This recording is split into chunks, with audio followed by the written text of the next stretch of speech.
Ladies and gentlemen, this evening I'm going to be questioned by a single guest, Dr.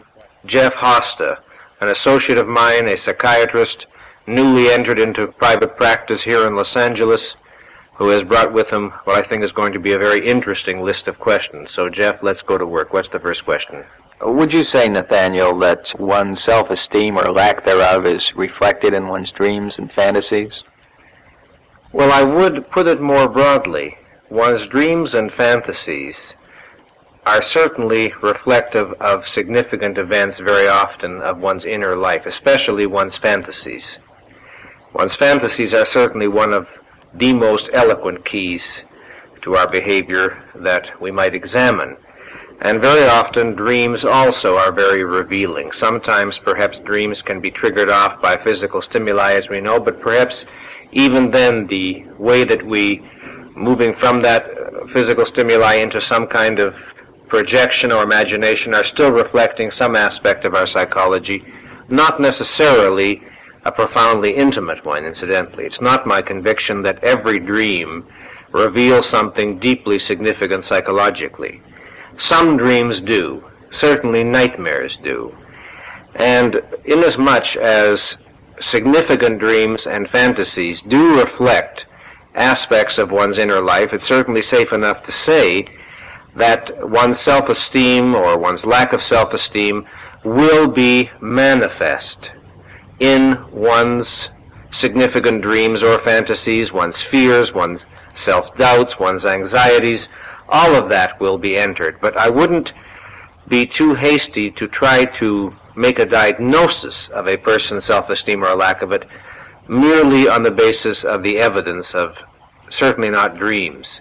And even fantasies, you'd have to know an awful lot of fantasies to be at all confident that you are doing a really solid analysis of what it might mean.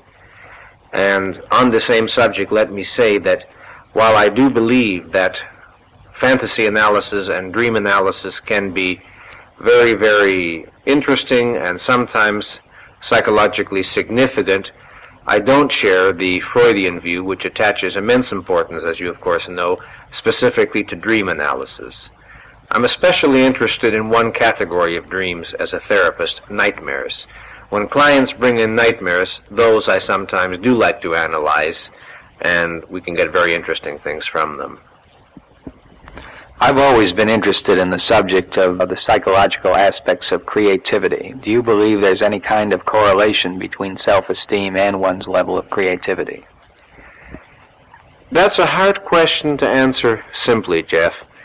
To begin with, there is certainly some correlation between self-esteem and creativity because implicit in the creative act is some kind of very profound belief in oneself and in one's own powers and in one's own unique perspective on life or on some aspect of reality.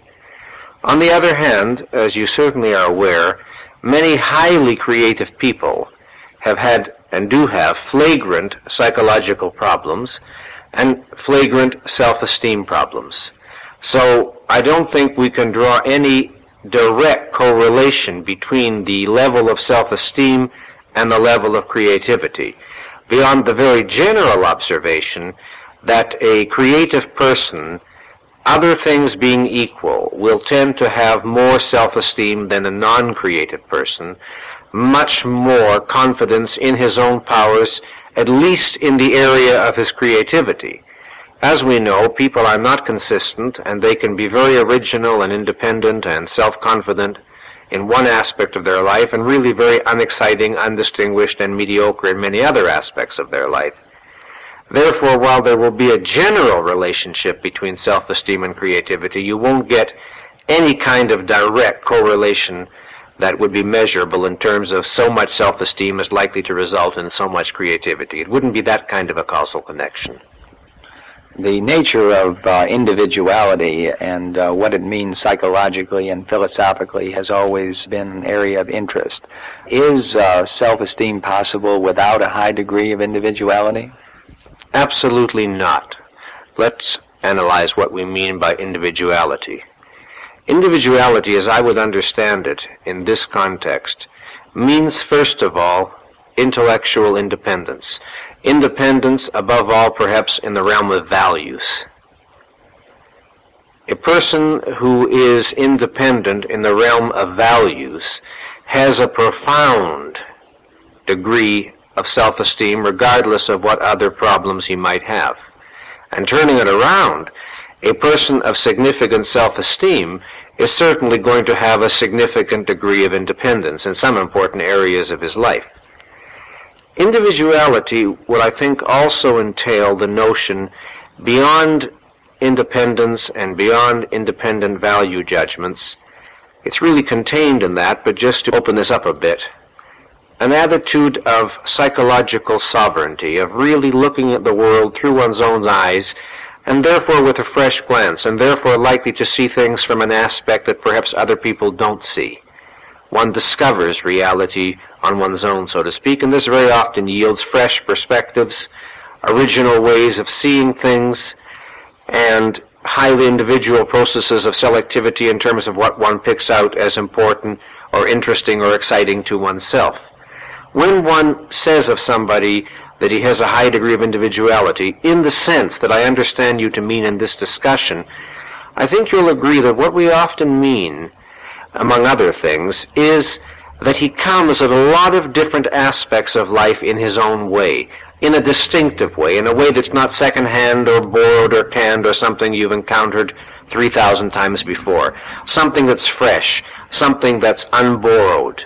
And that means a mind that trusts itself sufficiently to be ready, able, willing, and eager to live life without first checking on how do other people look at this aspect of life, what do other people think, feel, or believe, but who rather says, no, what is it to me? What do I think? What do I think is interesting or exciting out there? How do I evaluate this or that aspect of life? And all of this, of course, implies an active, intellectually aggressive, self-assertive kind of mind, therefore the kind of mind that certainly would exhibit and possess self-esteem. It seems that people who lack self-esteem are profoundly unhappy in some very important way. What, in your opinion, is the relation between self-esteem and happiness? Well, first of all, Jeff, in my discussion of self-esteem and the psychology of self-esteem, you'll remember that I spoke of self-esteem as entailing the conviction or confidence that one's mind is competent to deal with reality, and the conviction that one's person is worthy of happiness.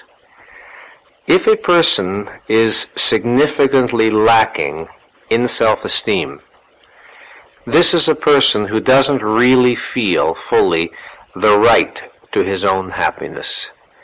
And in the process of doing therapy, of course, we see this all the time. People who literally do not feel they have a right to happiness, who are nervous when things go well for them, who don't see happiness or success as part of their life. The other side of the same issue, of course, is that people who are significantly lacking in self-esteem characteristically do not fight for their happiness, do not know how to fight for it, are not motivated to fight for it, because they tend to feel helpless. Helpless in the face of reality or in important aspects of reality, helpless above all in achieving a real significant happiness in their own life. Therefore, I would say that before we can really have, to a pronounced degree, the ability to be deeply happy, we have to first like ourselves. We have to first trust ourselves. We have to first have confidence in ourselves, and we certainly have to first believe we are entitled to, deserve, and are worthy of happiness. You see, there are, of course, pleasures, short-range enjoyments that people who lack self-esteem can certainly have, and we can see this all the time, the so-called neurotic pleasure chasers, or even people who are not necessarily what we would call neurotic pleasure chasers, but who really can have short-lived enjoyments. They can go to a movie and enjoy it, or certainly have a good meal or enjoy it, or perhaps sometimes enjoy sex. But if you talk about happiness as a fundamental feeling about one's relationship to life, a fundamental sense of satisfaction and fulfillment in important ways with regard to life's goals, life's values, a fundamental serenity about one's relationship to existence, I think that that clearly rests on and requires a pretty good base in self-esteem.